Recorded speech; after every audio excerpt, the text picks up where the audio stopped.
Hi, my name is Terry Preuss, NBCT, National Board Certified Teacher, and I am here to respond directly to the letter of resignation of Mr. Stephen Round. He resigned online for the world to hear via YouTube, and many people took notice to the things that he said. He talked about what is going on in his school system where he's teaching.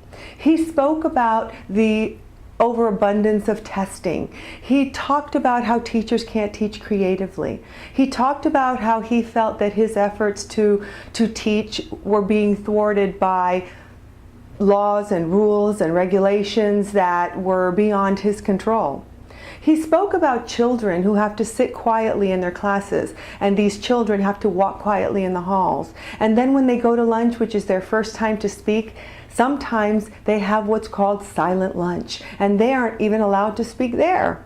He spoke about recess and how even recess is used as a bargaining chip for students who don't bring in their homework or misbehave. So the students who need recess the most are having it taken away from him. I'd like you to know that Mr. Round was spot on, and all of the things that he spoke about and explained were happening in his elementary school, I can testify to you are happening in middle schools across the country. I am a middle school teacher, and the same situation is true. Kids are quiet in classrooms. Kids then walk to lunch. If someone misbehaves, the entire cafeteria has to be silenced. I know because I have two teenagers, and those two teenagers came to my school where I teach, and I had to actually watch them suffer through silent lunch for lunch crimes they hadn't even committed themselves. So it made me really think, because it seemed cruel at the time.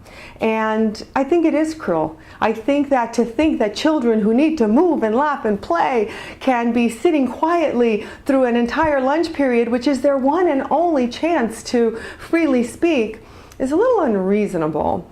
There's got to be a better way. Programs like Mr. Round was discussing are gone, like the field trips and the art and the music programs, gone, gone, gone, he said. And the same thing is happening in middle schools. Middle school programs are being cut due to budget cuts. That's one of the reasons, of course. So much being spent on testing, which the amounts that are being spent have been looked at, and I'm getting figures anywhere from 1.7 billion to over 20 billion if you count in the amount of employee time and the supplies being purchased and the test materials that go into it. So we're spending an awful lot of money on this. It needs to be looked at. I'm very passionate about this. I decided that I was going to speak out about this, and my students have pushed me into doing this. They said, "You need to speak, miss. You need to say what's on your mind." And I promised them that I was going to do this. So I am responding directly to Mr. Round, because this happens to us as well. And I unfortunately cannot resign. I do have to make a living, and I do love my teaching position. But there are times when I wanted to just walk out and say, it's enough. I quit, just like he did. But I'm unable to do that. Instead, I'm staying where I am, and I would like to help fix the system from within, because the system does need fixing, and it takes people from within that are willing to speak out. So I want to thank Mr. Round for helping me to get my voice and get my courage and be able to say what I feel needs to be said. Like the flowering of human consciousness that Eckhart Tolle spoke about in his book, A New Earth, I think Mr. Round is beginning to offer us the first blooms of the awakening of educational consciousness, and I hope to be there awakening also along with him.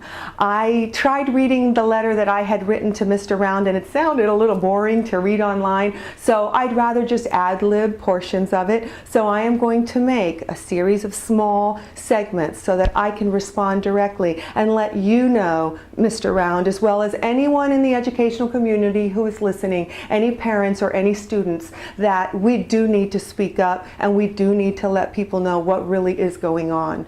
Enough with the testing, enough with the silent lunches, enough with no PE and no art, because kids need to have better testing scores. The entire country has to have a look at this. Kids need to move. Kids need to be creative. Kids need to be kids. And I will be back for section 2 in a moment.